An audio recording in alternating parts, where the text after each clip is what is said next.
Hey everybody, how's it going? So this is going to be in-depth Looksie part 5, and in this part I'm going to be tackling the Wargear section of the Codex Skitarii. Now, or the Skitarii Codex, however you want to say it. Now, the thing with that is it's kind of extensive and it's probably going to be 2 videos, so we'll see how far I get. So let's jump right into it. And what I'm not going to do is I'm not going to break down the full profile and everything on every weapon. What I'm going to do is highlight things that are interesting or rules that they may have that are interesting as well. I'll probably give you the type and stuff, but I'm not going to go over the range of everything or the strength and AP of everything. So with that being said, we're going to kick it off with ranged weapons, and we're going to start with arc weapons. Arc weapons come as an arc pistol or an arc rifle. They have your standard pistol and rifle ranges. The nice thing about them is that while it's a pistol and the rifle is rapid fire, they have the haywire special rule, and their strength is pretty decent at 6. Up next are cognis weapons, and cognis weapons are cognis autocannon, cognis lascannon, cognis heavy stubber. These function exactly like you would expect them to function from other imperial codices. However, they have the special rule cognis, so even though they're basically the same, it's still got a bit of a mechanicum touch to them. And the cognis special rule is when a model makes snapshots, including Overwatch, with a weapon that has the cognis special rule, its ballistic skill is counted as being 2 instead of 1. Pretty nice, basically representing the machine spirit helping. Eradication beamer, I like to call it the reverse conversion beamer, only it doesn't have the same range. At real close range, it has the best strength and AP value you can get, without being strength D, of course. That would be the best, but the best standard strength value you can get. It's always a heavy one shot regardless, but as you go out, and I'll give you the ranges for this so you know, at point blank range to 9 inches, you get the best profile. From 9 inches to 18 inches, you get the second best profile, so the strength's down a little bit, the AP is a little bit worse, but it's not just a heavy one anymore, it's a heavy one blast. So while it's dispersing, it can hit more things at once. And then when you go from 18 inches to 36 inches, its strength value is the worst it's going to get, same thing with its AP value. It's still decent enough in terms of strength, but the AP is the same AP as a regular bolter. And it's still a heavy one, but now it's a large blast. So it's dispersing over a distance so it can hit more things. Kind of like an opposite conversion beamer, where it gets stronger as the distance goes by, or it gets longer. So up next is going to be the Flechette Blaster. Now the Flechette Blaster is a pistol. It's got the standard pistol range, and it's got a really poor strength. Less strength than a las gun, if I remember correctly. But it has shred, so that does help, and it has the type of burst pistol, which you may not have heard of before. And with burst pistol, not Bert, but the burst pistol means a weapon with this special rule fires 5 shots when fired, but is otherwise treated as a pistol. So that's pretty cool. You know, it could be pretty decent against things that have a terrible armor save. Up next is the Galvanic Rifle. Now the Galvanic Rifle has the same strength value as a bolter, but it has the AP value of a heavy bolter, and it has the range of a pulse rifle. Decipher that. But anyways, it's a rapid firing rifle, and it has precision shots, which is pretty cool, and this is the standard rifle of the Skitarii Rangers. Up next is the Icarus Array, which is an anti-aircraft array. And you don't choose which one you get all 3 of these. So the Icarus Array includes Daedalus Missile Launcher, Gatling Rocket Launcher, and Twin Icarus Autocannon. So they all have the same range, which is the autocannon range. And the Daedalus Missile Launcher is basically got the plasma stat line for strength and AP. It's a heavy one weapon with Skyfire. They all have Skyfire. The Gatling Rocket Launcher doesn't have the same strength, and its AP is that of a heavy bolter, but it fires 5 shots. It has heavy 5, it also ignores cover, and of course it's Skyfire. And the Twin Icarus Autocannon has the autocannon stat line. It's heavy 2, as you would expect, and it has the interceptor rule, the Skyfire rule, and the twin linked rule. So a very nice beefy anti-aircraft array. Up next is the neutron laser. Now this thing has got last cannon range, it's got the best standard strength you can have, it's got the best AP value, and it's a heavy one shot, but it's blast and concussive. Basically, you're going to be taking out tanks with this, you're going to be taking out really hardened infantry with this. It's pretty nice little laser. or big. I would assume it's a big laser. So after that is the phosphor weapons. Now phosphor weapons, they come as a blast pistol, a serpenta, or a heavy phosphor blaster, not blaster, unless you got an accent, right? So the phosphor blast pistol has the profile of a heavy bolter in terms of strength and AP in pistol form, so that's pretty cool. The phosphor serpenta has the same strength and AP value, only it's got carbine range, so that's 18 inches. Basically, anything that's a carbine tends to have 18-inch range, and this isn't stated as a carbine, but it has that range. It's an assault 1. And then the heavy phosphor blaster has got heavy bolter range. It's got a better strength and AP value than a heavy bolter. It has heavy 3, and all of these things have the luminogen. Now luminogen basically means any unit that suffers one or more unsaved wounds or glancing or penetrating hits count its cover saves as being 1 point worse than normal until the end of the phase. Furthermore, units can reroll the distance or the dice to determine their charge range against the afflicted unit until the end of the turn. Basically, it kind of lights them up, literally. So, kind of cool. Up next is the plasma caliber, and the plasma caliber is probably my favorite type of plasma weapon. It's got the plasma stat line, it's got carbine range, but it's assault 3 and gets hot. So, dangerous, but also can be very satisfying.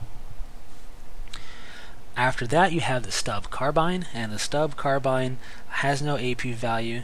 It has the strength of a bolter, the range of a carbine, so 18 inches, and assault 3. So pretty handy against things with terrible armor saves, orcs, guardsmen, Gretchen, stuff like that. Up next in ranged weaponry is the radium weapons. Now radium weapons come as a pistol, a carbine, or a Giselle, and the pistol and the carbine have strength 3, AP 5. In fact, the Giselle also has AP 5, but it has no strength value. The carbine has the 18-inch range, pistol has your standard pistol range, and the radium Giselle has the range of a pulse rifle. The pistol is type pistol, so it shoots like a pistol. The carbine has assault 3, which is very nice, and the radium Giselle is heavy 2 and a sniper. And they all have the rad poisoning special rule, which states that when you fire a weapon with the special rule, a to wound roll of 6 causes 2 wounds in the target unit regardless of the target's toughness. So regardless of toughness, it takes 2 wounds on a 2 wound roll of a 6. And each wound is allocated and saved against separately. So basically, you have a chance of wounding anything, essentially, on the table. And that's pretty cool. So that's the radium stuff. The radium carbine is a standard range weapon for the Skitarii Vanguard. So not as long distance, but more shots and rad poisoning. And just, I'm going to say it here and now, I don't see what the big deal about the radium Giselle is. Yet it has a sniper rule, so you apply the sniper rule and the rad poisoning rule if you roll a 6. I don't find it that difficult. So you get the benefits of the sniper on those 2 wounds. I just think that's the easiest way to go about it. But anyways, up next is the transonic arquebus. I'm assuming that's close enough. It's a long-range rifle. It has no strength value. It has a decent AP value. It's a heavy 1 armor-bane sniper, and the range is 60 inches. So it's a pretty decent long-range sniper rifle with armor-bane. So not bad. And that's all the range weapons. Now when it comes to melee weapons, the only weapon it has that's kind of universal is the power sword. Everything else is mechanical and specific. So we start off with the arc maul, which is just like a regular maul, except it has haywire. Cognis manipulator. This is basically a servo arm for vehicles, with a special weapon, or special rules I should say, of field repairs. It also has, of course, specialist weapon on wielding and melee, but its special rule is field repairs. Unfortunately, it doesn't actually repair anything. It just gives the model equipped with this thing the it will not die special rules. So you get it will not die on your vehicle, but it can't, do any repairs, unfortunately. I would have liked to see it basically give it the rule that the Tech Priests and the Tech Marines have for repairing stuff. But instead, you get it will not die. So after that is the prehensile data spike, and this thing doesn't increase the strength at all. Standard AP value for a weapon of AP 5. It's melee, of course. It's a specialist weapon. It has haywire, so don't forget that it has haywire, and its special rule is data spike. And that means that when a model equipped with this weapon makes melee attacks, it makes an additional attack with this weapon specifically at an initiative 10 step, but this does not grant the model an additional pile-in move. What that basically means is you get a free attack in at the initiative 10 step utilizing the data spikes profile. And don't forget it has haywire. Taser weapons up next. They're going to beef your strength by 2 for the Taser Goad, and the Taser Lance is going to beef your strength by 3 on the charge and by 2 everywhere else. They're both melee. They both have the Taser special rule, and the Lance has the Joust special, not special, but special rule. Tripping over my words. With Joust, that special rule means a model attacking with a weapon with this special rule doubles its initiative characteristic on a turn in which it makes a successful charge. Pretty nice. And Taser states that when making an attack with a weapon that has this special rule, a to-hit roll of a 6 causes 2 additional hits on the target. Pretty nice, again, for dealing with stuff that has terrible armor saves. Up next is transonic weapons, and these things are going to deal with your heavily armored stuff like Terminators, for example, and mega armored knobs.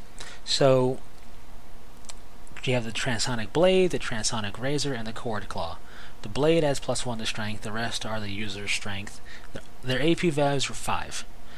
So it may not sound like it, but they will deal with heavy armor, really good armor saves pretty well. They have the special rule transonic, and the cord claw has molecular dissonance. And with the cord claw, molecular dissonance states that one of your attacks will be a dissonance attack. You have to roll this attack separately, but it has the Fleshbane special rule. So when you're attacking with the cord claw and you're making its close combat attacks, one of those attacks will be rolled separately because it's a dissonance attack that has Fleshbane. Now transonic, what that does is, when making an attack with a weapon that has this special rule, any 2 wound rolls of a 6 will automatically wound the target regardless of his toughness, which is always handy. In addition, during the first round of close combat, any 2 wound rolls of a 6 are resolved at AP2. All subsequent rounds of close combat, all wounds are resolved at AP2. So, the first round, if you roll a 6, you wound it automatically, and it's an AP2 wound. The next round of close combat, all wounds are at AP2 with transonic weaponry. So that's pretty cool.